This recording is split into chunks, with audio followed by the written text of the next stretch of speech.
Well, praise the Lord. Here we are, Bill and Gwen Prankard in Ottawa, and we're right here on dickandjoan.com. Yeah, very exciting. I'm so thrilled to see this avenue of releasing the prophetic voice and allowing people to know what is happening across our nation. Absolutely. And you need to check this regularly because there's leaders and people of God, as well as Dick and Joan, that constantly are going to have some great things right here.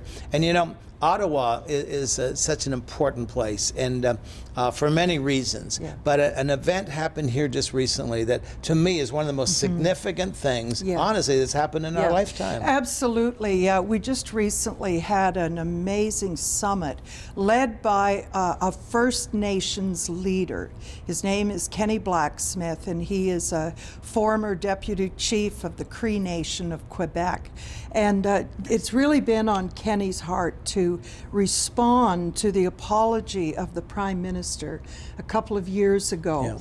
And it's been a very carefully planned thing because they didn't want it to be something that it was just, you know, oh, he apologized, we accept it, let's go on with life, and not really deal with the deep issues. Well, the fact was that, as you said, just over 2 years ago, Prime Minister Harper stood up in the House of Commons and said about the residential schools, it was wrong, we ask you to forgive us.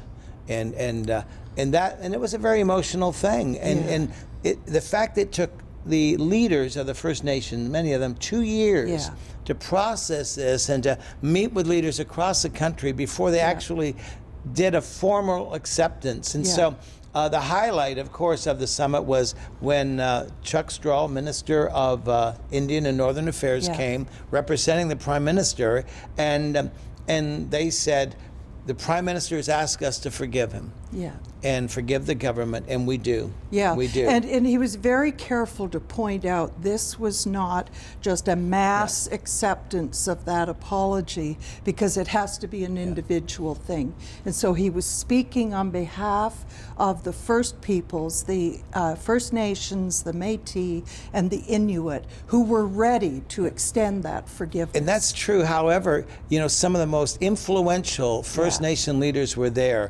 Elijah Harper gave an amazing message, and Chief Billy Diamond I mean, these are the elders of the elders, respected right across this nation. I can tell you, in political circles here, those men are highly respected, and for them to be involved in this was amazing. But you know, Kenny Blacksmith made the statement, how can Canada take healing to the nations until Canada's healed?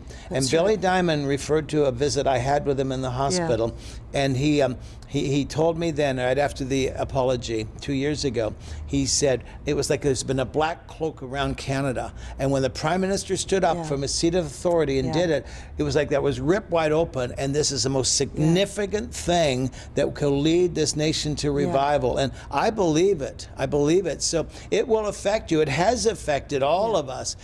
Since that time, we've seen such an increase of the blessing of God. And one of the things that these leaders pointed out was that this is the first step towards total healing and restoration of their lives, because like what they feel is that you know, receiving the apology and granting forgiveness is like opening the door to total healing and to walk together.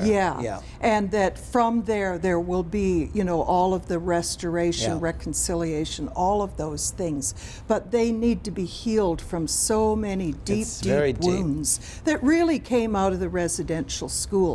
And the children today are really the products of the scars on the lives of the people that went through that But it's such a positive thing, and I think for me personally, it was so much fun. It was, I think, a taste of heaven, being with so many of our friends from across the north that we've journeyed with for years. And so be excited about it. There's healing taking place in every level of our nation. And Dick and Joan, thank you for this platform, so all of us can report what God's doing and speak into Canada. And we declare today, Canada shall be saved. Canada is being saved, and revival is breaking out, and the prophetic voice is alive and well. Yes.